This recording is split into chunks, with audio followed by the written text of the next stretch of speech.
La cuarta variante, y es la que más se usa en la praxis diaria en materia de mediación, es la que ustedes observan con el texto propuesta del requirente al requerido.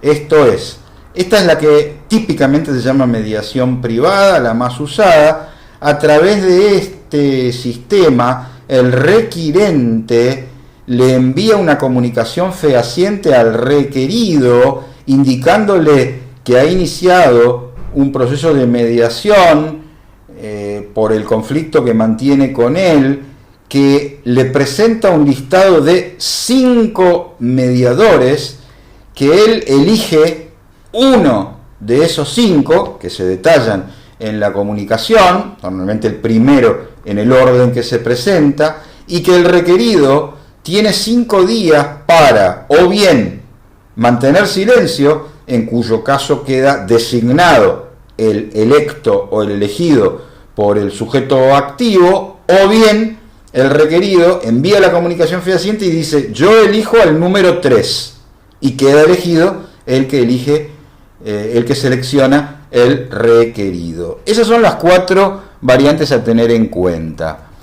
Una pregunta muy importante que tenemos que hacernos, cuya respuesta surge no solo de esta ley, sino también del Código Civil y Comercial de la Nación, artículo 2543, es la siguiente: ¿qué efectos produce la iniciación de la mediación en materia de prescripción?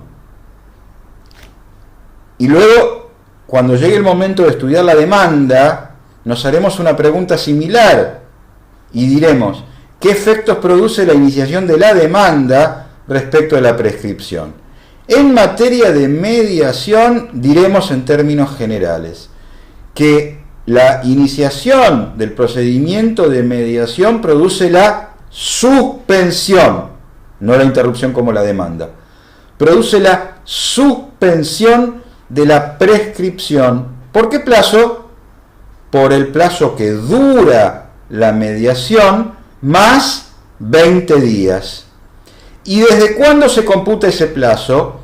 En la mediación pública, desde el inicio de la mediación, y la mediación se inicia cuando se presenta el formulario correspondiente ante la oficina pública, ante la oficina del Poder Judicial, que se encarga de sortear el mediador, desde ese día. En las otras variantes, en las 2 variantes de mediación privada, esto es acuerdo de partes o elección por uno y requerimiento o comunicación fehaciente para que elija el otro en 5 días, en esas 2 variantes el plazo corre desde la imposición del medio fehaciente de notificación, claramente desde que se remite la carta documento, sistema típico, para convocar a mediación, o eventualmente desde el desarrollo de la audiencia, lo que ocurra primero. ¿Y qué efecto produce la derivación de mediación por el juez en los términos del artículo 360 del Código Procesal? Ninguno. ¿Por qué? Porque esta mediación ya se había cerrado, luego se inició la demanda, y acá hay una reapertura, una suerte de reapertura de la mediación. Pero como veremos, cuando se inicia la demanda, la prescripción queda interrumpida.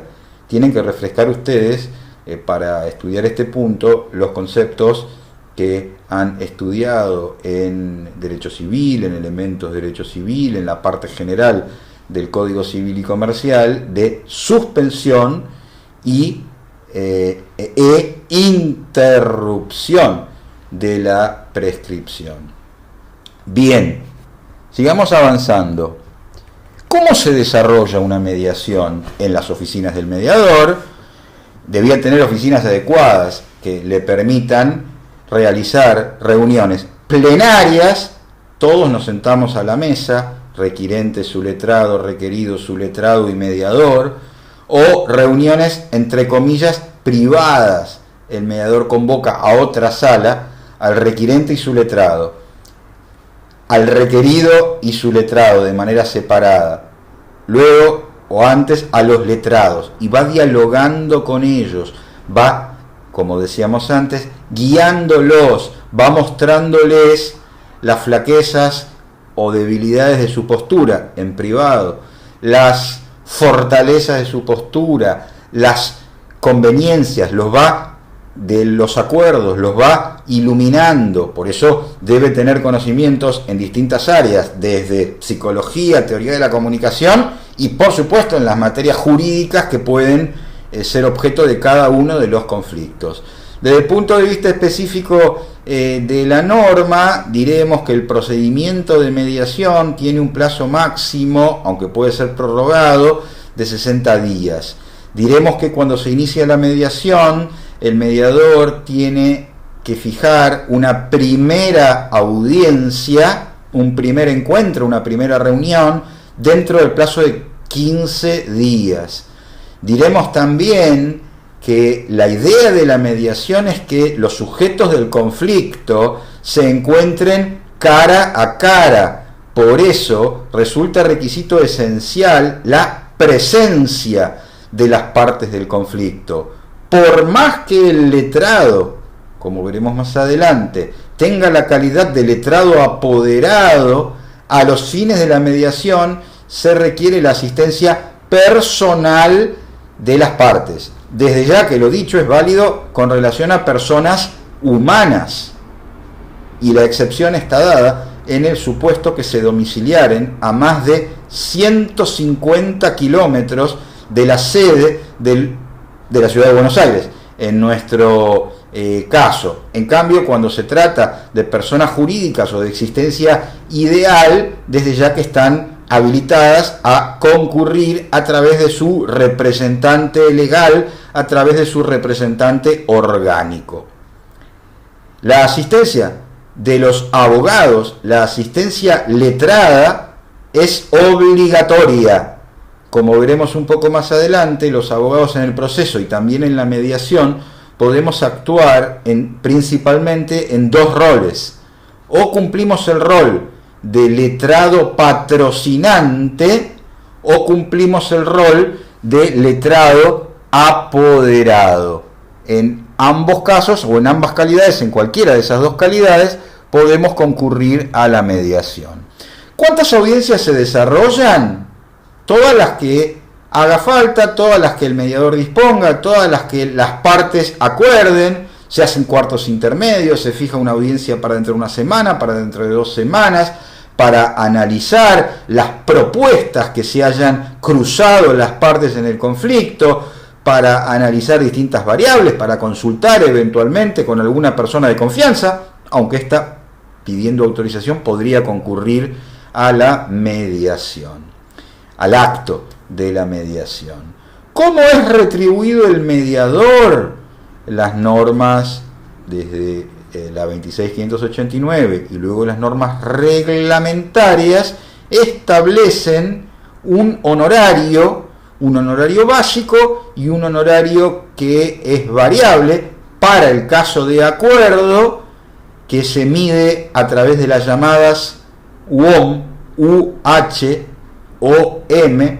unidad de honorarios de mediación, y que va creciendo según el monto que esté involucrado en el acuerdo, si se trata de un asunto en el que se persigue una suma de dinero. La 26.589 en el 2010, entre las variantes que incorporó, a diferencia del régimen anterior, agregó un instituto que se llama caducidad de la instancia de mediación, según el cual, si se cierra la mediación sin acuerdo, el interesado, el requirente, tiene un plazo máximo de 1 año para iniciar el proceso, artículo 51. Y si no lo inicia, ¿pierde el derecho de fondo? De ninguna manera. Podrá mantener ese derecho de fondo, pero esta mediación cerrada no le sirve como requisito de admisibilidad de la demanda, de modo tal que si pasó más de un año debiera iniciar una nueva mediación o realizando todo el recorrido para llegar a un cierre, si otra vez es sin acuerdo, que lo habilite a iniciar la demanda correspondiente. Bien, lamentablemente no puedo formularles preguntas en este régimen, de manera tal que puedo contarles las variadas experiencias que transitamos los letrados todos los días en materia de mediación, y les diré que en muchos casos se llega a acuerdo. ¿Cómo se desarrolla realmente el acto? ¿Qué ocurre durante una audiencia de mediación? El rol del mediador, les contaba, es muy importante. También es muy importante que las partes le expliquen a sus clientes, antes de que asistan al acto, qué va a ocurrir en la mediación. En muchos casos este diálogo implica también intercambiar documentación.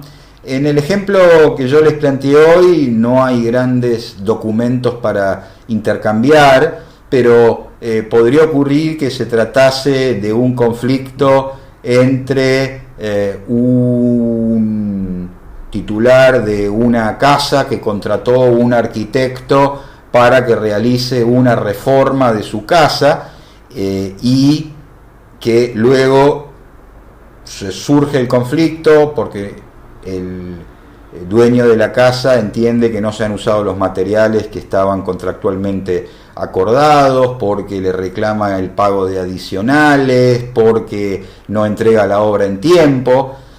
Y entonces en esa conflictiva puede haber un contrato de obra, pero también puede haber correos electrónicos intercambiados, WhatsApp intercambiados, presupuestos aprobados. Entonces, un dictamen de otro arquitecto que fue contratado para asesorar al dueño de la casa cuando se planteó el conflicto con el arquitecto contratado, y entonces se pueden exhibir e intercambiar documentos, los que en principio, como decíamos, en virtud de la confidencialidad, no se pueden exhibir fuera del ámbito de la mediación. Las estadísticas en materia de mediación, para que ustedes tengan una noticia sobre cómo funciona el régimen, son variables en función de los distintos años, en función de las distintas circunstancias económicas de nuestro país, en función de las distintas temáticas, etc. Pero yo les diría que aquel lema o aquel refrán que se repite vulgarmente y que dice que es mejor un mal arreglo que un buen juicio, no es para desoír. Y también les digo, la idea es que ustedes reciban una formación en sistemas alternativos de resolución de conflictos mejor o mayor a la que recibimos, por lo menos en grado, y en muchos años de ejercicio de mi profesión, los abogados de mi generación, porque nosotros hemos sido formados para el conflicto, la litigación, la heterocomposición del conflicto con la intervención de un juez, y realmente la adquisición de capacidades y herramientas para la solución del conflicto por vía de sistemas alternativos como la mediación es muy positiva, es muy útil, tiene una gran riqueza. Así que los invito a que, más allá de nuestra materia específica, profundicen esas temáticas. Por ejemplo,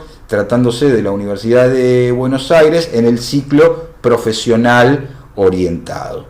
Muy bien, vamos a tratar ahora el tema que nos falta y que hemos denominado en el programa procesos arbitrales. Hablamos en términos generales del arbitraje. Volvemos al Código Procesal, artículo 736 y siguientes.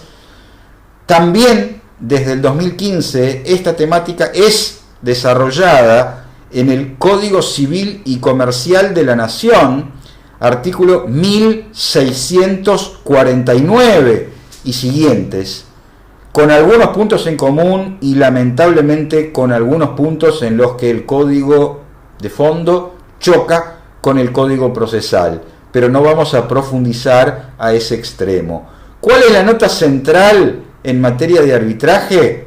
Las partes deciden someter su conflicto ante un tercero, neutral, hasta allí no hay diferencias.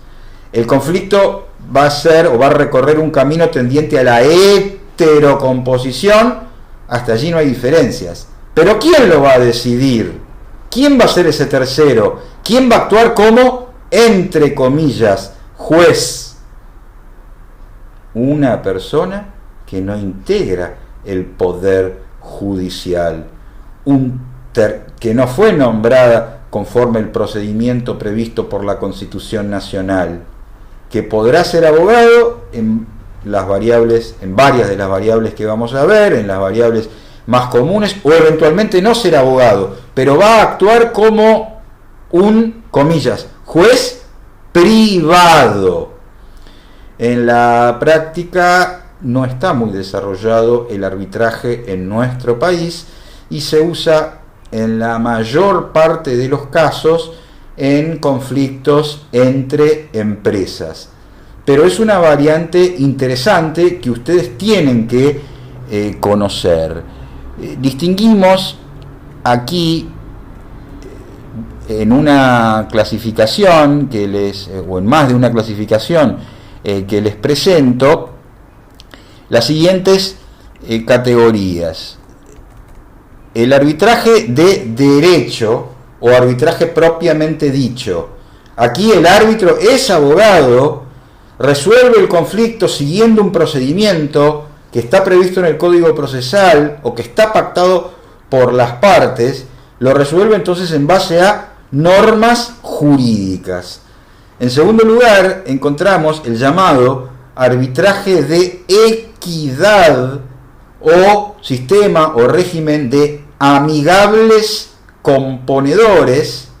Aquí no es imprescindible que el árbitro sea abogado y va a resolver el conflicto en base a su, decimos, leal saber y entender. Por eso el título de equidad. Y en tercer lugar, el arbitraje científico o juicio pericial, que está reservado para materias técnicas.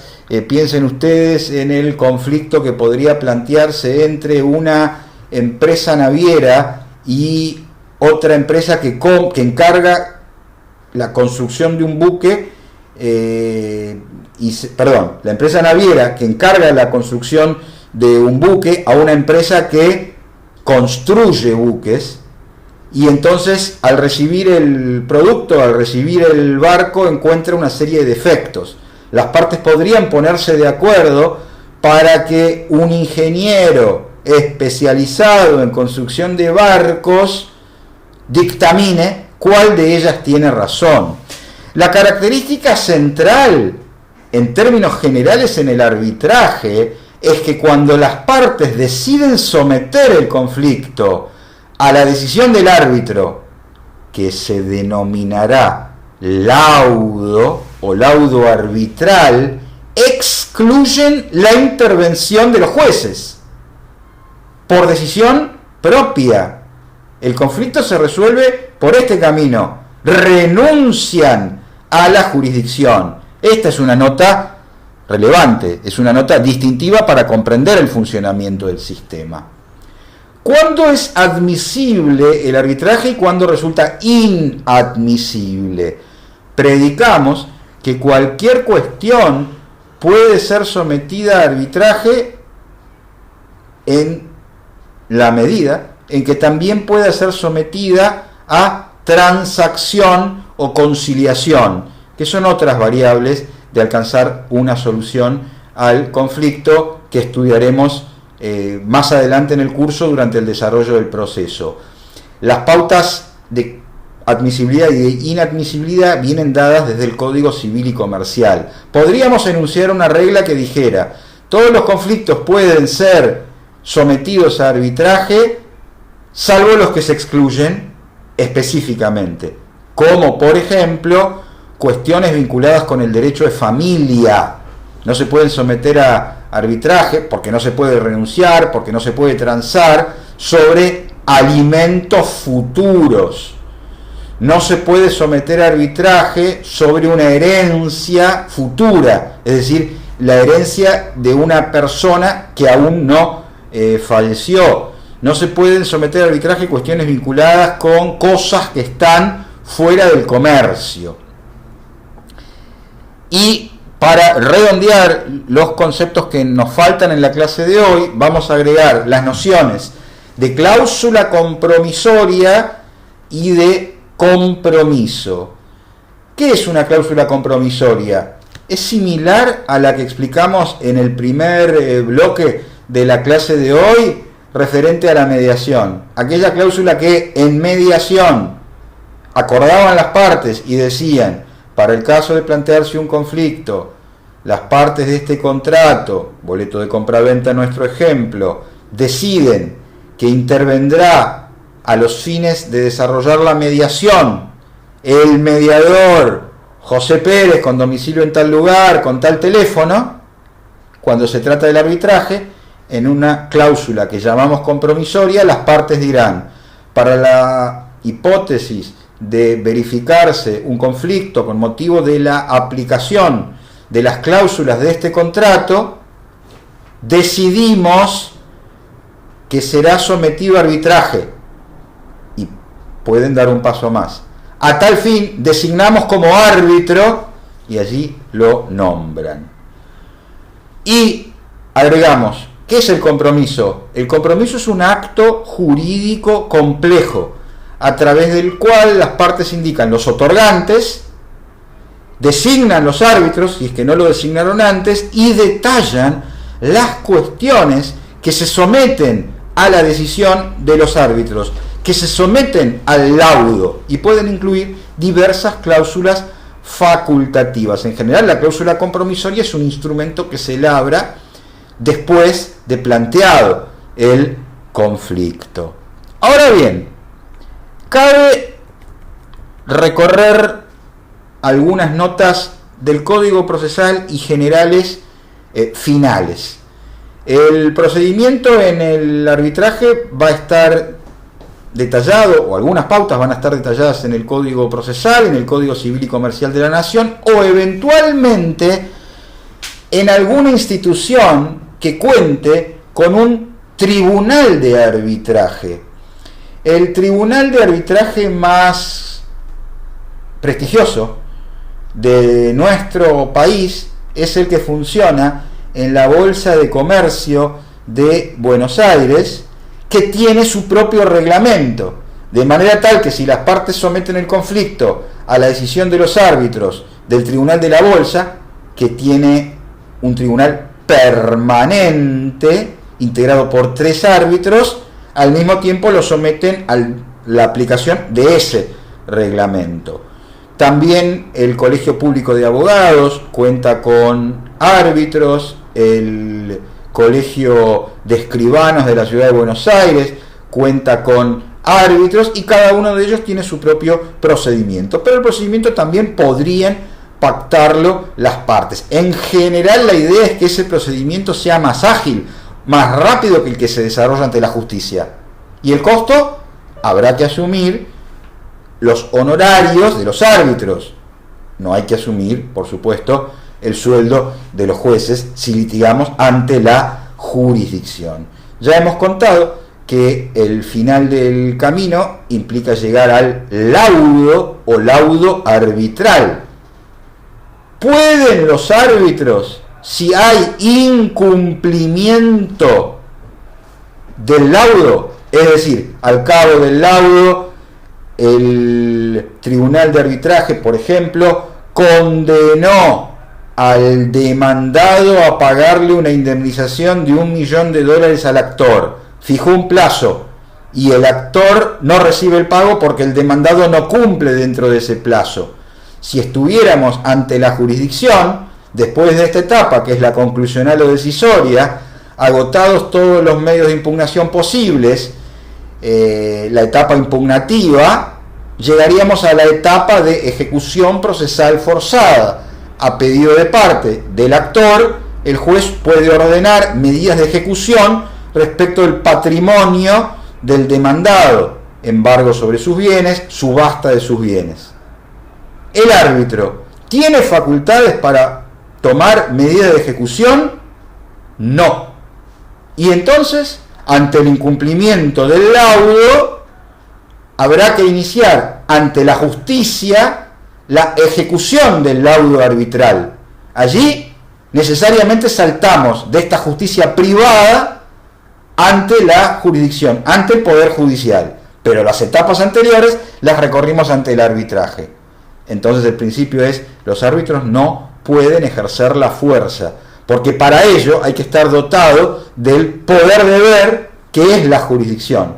Solo los jueces, porque representan al Estado, pueden ejercer el monopolio de la fuerza pública. Y aprovecho y cierro completando un concepto de la mediación. Estas mismas preguntas: si las partes, porque el arbitraje es heterocomposición, la mediación es autocomposición, si las partes llegaron a un acuerdo, dos preguntas, en el marco de la mediación, lo llamamos acuerdo de mediación, según el cual pedía 8 millones el requirente, pretendía pagar 6 millones el requerido, y supongamos que se pusieron de acuerdo en el justo medio, en el pago de 7 millones. Se fija un plazo y el requerido no los paga. ¿El mediador tiene facultades para imponer esa solución de modo coactivo? No.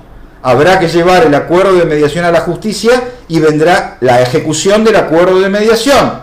También artículo 500 del Código Procesal. Y la última pregunta es, y volví a la mediación para cerrar el análisis: el acuerdo de mediación, de acuerdo con nuestra ley, para ser ejecutable, para que tenga que ser cumplido, ¿debe ser homologado? ¿Debe ser aprobado por un juez? La respuesta es, según la ley nacional que venimos estudiando, negativa. Para que el acuerdo produzca efectos, esto es, sea cumplido, o ante su incumplimiento se puede iniciar la ejecución ante un juez, basta con la firma del requirente y su abogado, del requerido y su abogado, y del mediador. De esa manera se constituye en un título ejecutorio. Esta es la regla general. ¿Hay alguna excepción? Sí.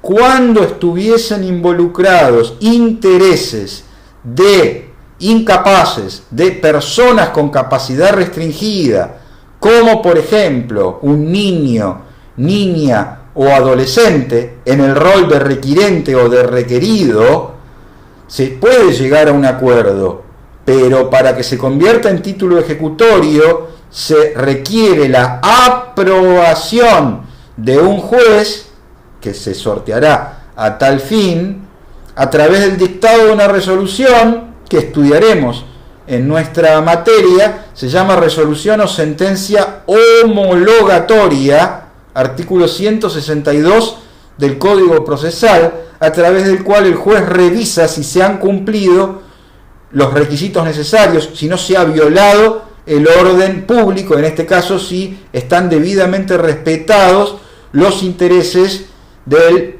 niño, niña o adolescente. Si esto es así, previa intervención del Ministerio Público a través del Defensor de Menores, el juez lo homologa.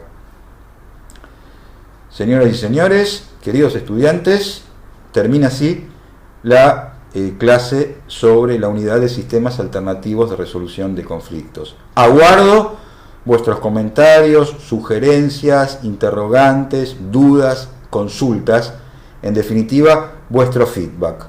Que les vaya a ustedes muy bien.